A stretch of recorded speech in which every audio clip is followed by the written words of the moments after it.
2020 Ram 3500 high output with the aisin transmission. It's a single rear wheel. I'm going to be doing a 1,000-mile review on it today. This truck does have the sport package, which as far as I know is just the color match paint on the grill and the bumpers, the door handles.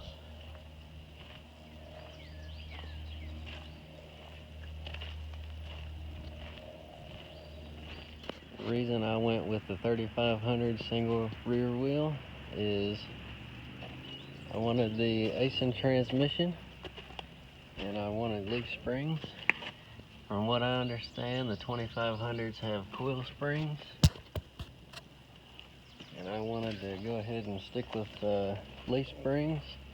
They've worked for 100 years, so I don't see a point in switching it up. This is probably the 15th Dodge Cummins that I've owned, and I'll tell you some things that I've noticed different. My last vehicle was a 2012 Longhorn, and the first thing I noticed was the suspension is different. On the 2012, the shock is in the coil spring. The most obvious difference is the front end has been changed. From what I understand, they went with a bigger grille and bigger radiator and bigger intercooler, and that's why they changed the front end. But the truck, from the doors back, is still basically like my 2012. They did a little upgrading to the mirrors. Right here you can see that they added lights like the Chevrolets. I'll turn them on real quick. You turn them on with this button right here. They're pretty bright, and I do like this feature. It helps when you're in reverse backing up, and you can also turn the light on and fold the mirror out and use it as a spotlight if you're trying to work on something in the dark. They also changed this where this outside mirror can be adjusted now from the inside electronically. Just select what mirror you want, and you select that button right there and it'll adjust that outside mirror. The mirrors still fold up in the towing position. I always ride with them folded down, even though you can see more with them folded up. I always ride with them folded down because my buddies think it's funny to play with them and they get out of adjustment. Also, you can see right here there's blind spot monitoring, I guess that's the word for it. Also, when the lights are on, these marker lights stay on now instead of only working as turn signals. My 2012, they wouldn't do that. Another new feature is you can hit this button twice and the tailgate will fold down automatically. I think that's pretty nice. This truck already had the bed liner in it and the towing prep package. The two things I wasn't happy about is, with this expensive of a truck, you would think they would go ahead and give you the ball and the chain hookups for the fifth wheel, and you would also think that they would give you the caps to cover up those holes. But I do like the bed liner. It seems pretty tough. I haven't messed it up yet, at least. I do like how They have factory plugs now in the bed. So if they mess up, they're under warranty. I also like this button where I can turn on lights in the bed. It's that button right there.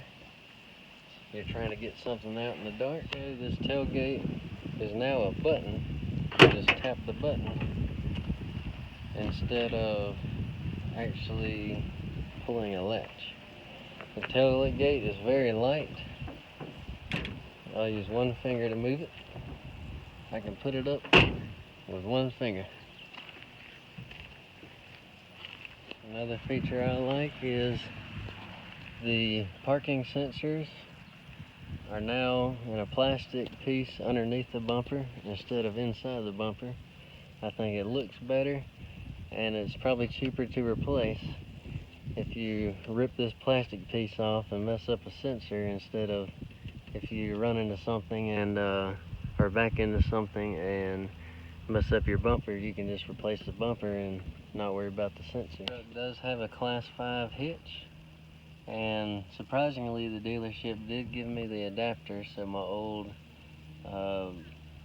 trailer hitch would hook up right. These new style wheels. This truck comes with LT 285/60 R20 Transforce AT tires.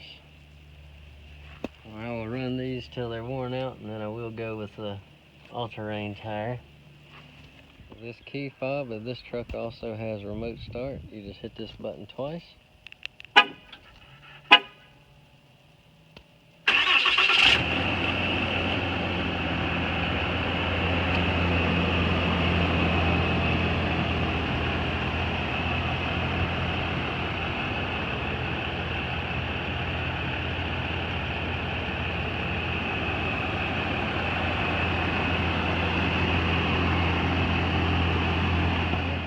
Put this key in my pocket.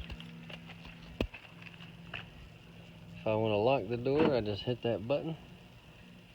If I want to unlock the door, I think this is pretty cool. You don't even have to touch anything. You just put your hand behind the handle and the doors will automatically unlock with the key in your pocket. Let's start the truck up. There's push button start.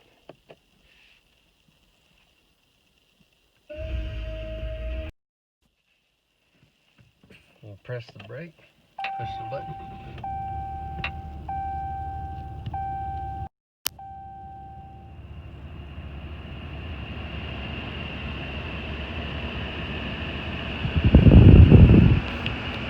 This truck does have LED lights, and those lights look like they're strobe lights, but they're really solid. It's just the way they come through on the camera. This is low beam and fog lights. And this truck has automatic high beams, where if you're driving with your high beams on and another car comes from the other direction, the low beams will automatically cut on. I personally have the feature turned off because every time I pass a street sign or a road sign, it's so bright that it turns the high beams off, thinking that it's another car coming. But I do love when you have your high beams on and you turn your turn signal on and start turning your steering wheel to go around a corner or to turn onto another road, it'll actually turn that direction's fog lights on so you can see around the corner. This truck does have LED lights everywhere except one place, and it bothers me. The only lights on the entire truck that aren't LED are up there, but I'm pretty sure if you upgrade to the third brake light that has the camera in it, I'm pretty sure they are LED. This is just the way that the truck was at the dealership. I actually did not order this truck. It was what the dealership spec'd it out to be. But I do like the LED lights. They're very nice at night, very bright with the high beam.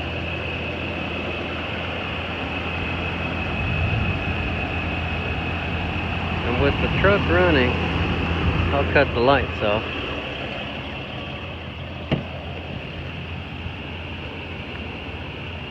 With the truck running,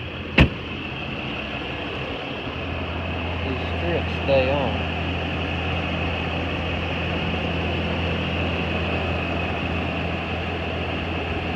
That thing looks pretty good. There's also a setting for daytime running lights, but I have it turned off. When I figure it's daytime, I figure I can see, so I don't need daytime running lights. My 2012 did not have front parking sensors, so that's nice. Two there, two there. Built in with the fog lights.